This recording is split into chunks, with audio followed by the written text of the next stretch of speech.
یا رسول اللہ میری روزی بڑھ جائے، مجھے کوئی بتائیں۔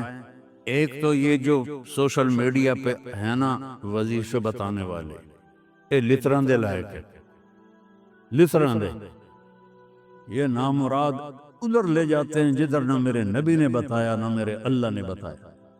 میرے نبی نے کوئی لمبی تسبیح نہیں بتائی، 1000 واری اے پڑھتے، 1000 واری اے پڑھ، ہکٹن چاہتے پڑھ، یہ سب کم وقت مال کماؤ ہیں، یہ پیسے بنا رہے ہیں، ان کے پاس تم سے ہم سے زیادہ پیسے ہوتے ہیں۔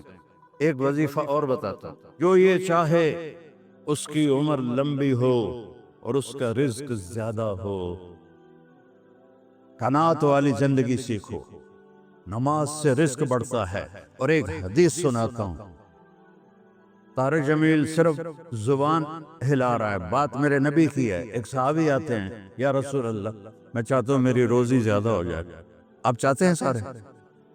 بولو، میں بھی چاہتا ہوں، میرا بھی دل کریں دے میری زمین نہ چو ڈھیر کپا ہوئے، ہم سارے چاہتے ہیں۔ یا رسول اللہ میری روزی بڑھ جائے، مجھے کوئی بتائیں۔ ایک تو یہ جو سوشل میڈیا پہ ہے نا وظیفے بتانے والے، یہ لتران دے لائق ہے، لتران دے، یہ نامراد ادھر لے جاتے ہیں جدھر نہ میرے نبی نے بتایا نہ میرے اللہ نے بتایا۔ ایک تو ان کو سننا چھوڑ دو، میں اپنے نبی کا وظیفہ بتا رہا ہوں جو ہر آدمی، ہر مرد عورت کر سکتا ہے، چھوٹا بڑا بوڑھا جوان۔ یا رسول اللہ میری روزی بڑھ جائے، آپ نے کیا کہا؟ ادم علی الطہارہ یوسع علیک رزقک، با وضو رہا کر تیرا رزق بڑھ جائے گا۔ میرے نبی نے کوئی لمبی تسبیح نہیں بتائی، 1000 واری اے پڑھتے، 1000 واری اے پڑھ، ہکٹنگ چاہتے پڑھ، یہ سب کم وقت مال کماؤ ہیں، یہ پیسے بنا رہے ہیں، ان کے پاس تم سے ہم سے زیادہ پیسے ہوتے ہیں۔ اور نہ یہ اس چکر میں پڑھو کہ جادو ہو گیا، گینوں پھرولو جادو ہو گیا، سایہ ہو گیا۔ بھائی کتھے سایہ ہے، کتھے اتنے جادوگر پیدا ہو گئے بے ہر ویلے پھوکی جاندے تے تانوں تباہ کیتی جاندے۔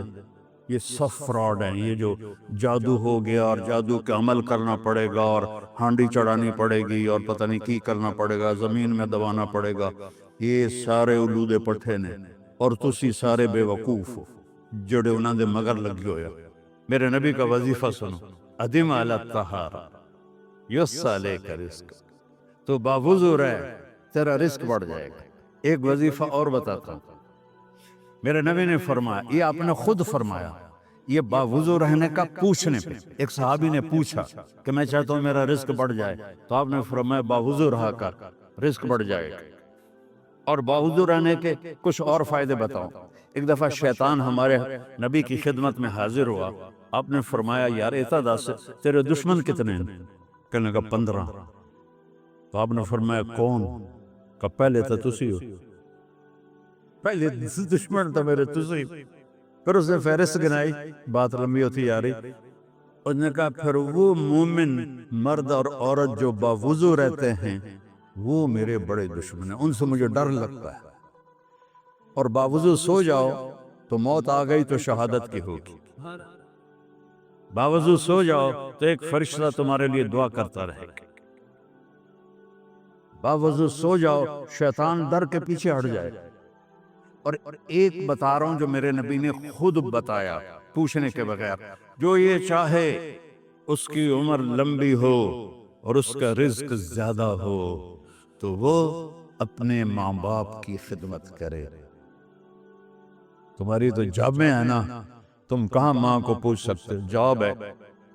میرے نبی نے اپنے ماں باپ کو خوش کرے اور اپنے رشتے داروں پہ خرچ کرے اور ان سے اچھا سلوک کرے، اللہ اس کی عمر بھی بڑھائے گا، اس کا رزق بھی بڑھائے گا۔ اور ماں باپ کی دعائیں وہاں پہنچا دیتے ہیں اللہ کی قسم جہاں کوئی نہیں پہنچ سکتا۔ میں نے اس زمانے میں میڈیکل چھوڑا جب ڈاکٹر ایک بہت بڑی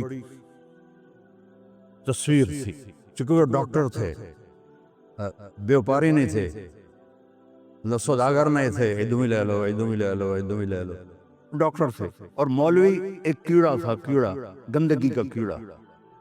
اور میں ایک ذمہ دار خاندانی جس میں تکبر کی انتہا، انسان کو انسان نہیں سمجھتے تھے ہمارے بڑے، تو اللہ نے میرا کانٹا بدلا، میرا ہاتھ پکڑا، آج میں آپ کے سامنے کھڑا ہوں۔ یہ اس کی مہربانی ہے، اس کا کرم ہے، اس کا فضل ہے، اس کا احسان ہے۔ تو میں کالج لائف تک بہت روڈ تھا، نہ ماں کی پرواہ تھی نہ باپ کی پرواہ تھی، تو میرے ماں باپ کو مجھ سے بہت گلہ رہتا تھا۔ تو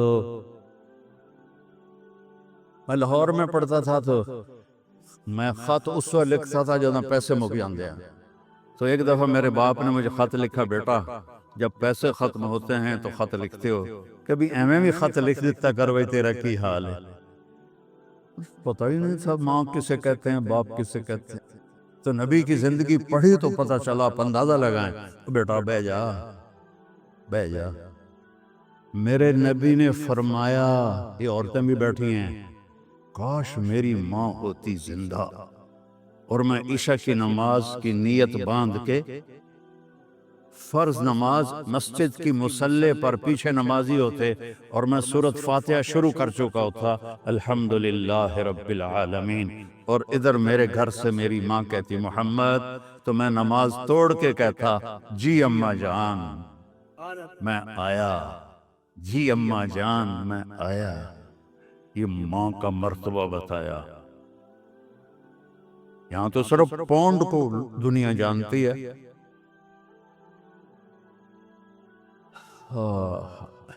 میرا نبی بتا رہا ہے ماں باپ کی خدمت کرو، رزق بڑھے گا۔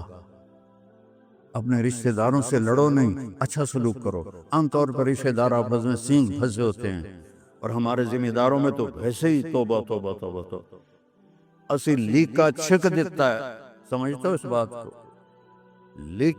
لیکا چھک دیتا کیا مطلب؟ کہ بس ہم نے دیوار کھڑی کر دی ہے، نہ اس کو ملیں گے، نہ اس کی شادی میں، نہ اس کی غمی میں، نہ اس کے جنازے میں، نہ اس کی میت میں۔ اس حد تک سنگین ہو جاتے ہیں۔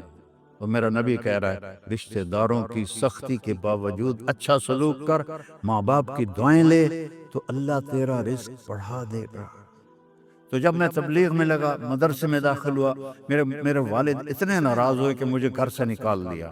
23 نومبر 1972، یہ تو مولوی بننا تھا، میرے گھروں نکل جا۔ 2 بار میرے والد اتنے جابر ذمہ دار تھے کہ لوگوں کے پیشاب نکل جاتے تھے جب وہ گرجتے تھے، درد سے باندھ کے مارتے تھے۔ مجھے کہا، اور میری عمر کتنی؟ 18 سال۔ میں خود حیران ہوتا ہوں کہ اتنی چھوٹی عمر میرے اللہ نے میرے کیویں ہمت دیتی۔ میں کہا نہیں، میں مولوی بننا ہے۔ پھر میرے باپ نے کہا اچھا نکل جا میرے گھروں، 2 دفعہ کہا نکل جا میرے گھر۔ پھر جب اللہ نے میری زندگی پلٹی اور میں چھٹی میں آتا اور میں اپنے باپ کی خدمت کرتا، تیل لگاتا، پاؤں دباتا۔ نوکر ہوتے تھے، نوکرانوں تو خوب نہیں نا، انہیں تو انجن کرنا ہوں ہے۔ تو ایک ہمارے بزرگ لیٹے ہوئے تھے، ان کو لوگ دبا رہے تھے، تو کسی نے اب پوچھا حضرت کیا حال ہے؟ کہا جی بس میں صبر کا ثواب لے رہا ہوں اور یہ تھکن کا ثواب لے رہے۔ تو میں اپنے باپ کو بڑے دل سے دباتا، تو مجھے میرے باپ کی دعا لگی۔ وہ کہتے پتر میریاں اکھیاں تا نہیں ویکھنا، پتر میریاں اکھیاں تا نہیں ویکھنا، پر تو ویکھی ایک دن اللہ تینوں بڑی عزت دے۔ یہ میرے باپ کی دعا مجھے